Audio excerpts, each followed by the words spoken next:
First off, let me start by saying, as a video journalist, I am guilty of being lazy from time to time, especially over the last year or so.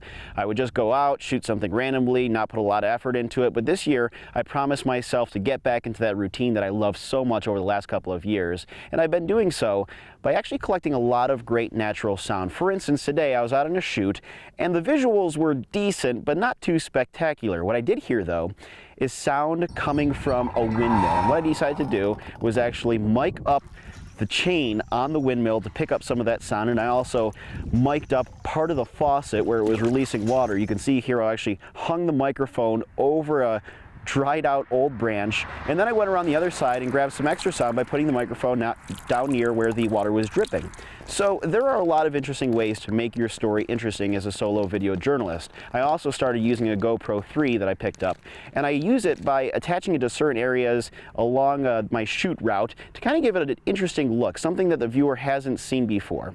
So these are just a few interesting tips. Try to make it interesting, make it different, and make it really exciting, because once it looks exciting, you're going to get excited in your job once again. I have been guilty of being a very lazy photojournalist, video journalist I should say, in the last couple of months, but I've really been picking things back up, and I think that we all are guilty of that every once in a while, because sure, it can be difficult to be a solo video journalist. We're out here doing this all by ourselves, but let's be honest here, we can find the time to be extra creative. Hope this helps.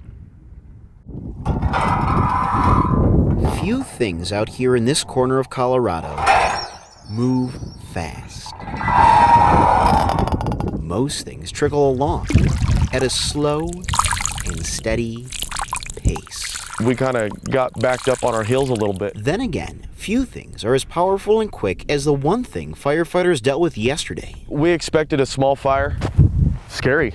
It's really scary. Anthony Condi is with the Juanita Fire Department. We do this. And was one of the first responders who helped battle yesterday's grass fire. It was big. Heavy winds helped fuel the fire, tossing around dry dots of farmland. It kind of throws a little swirl to the wind and moves those embers.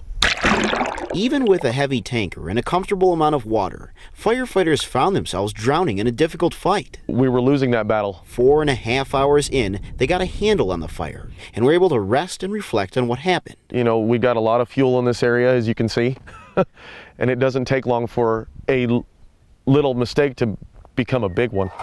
Be warned, firefighters say, fire season is here.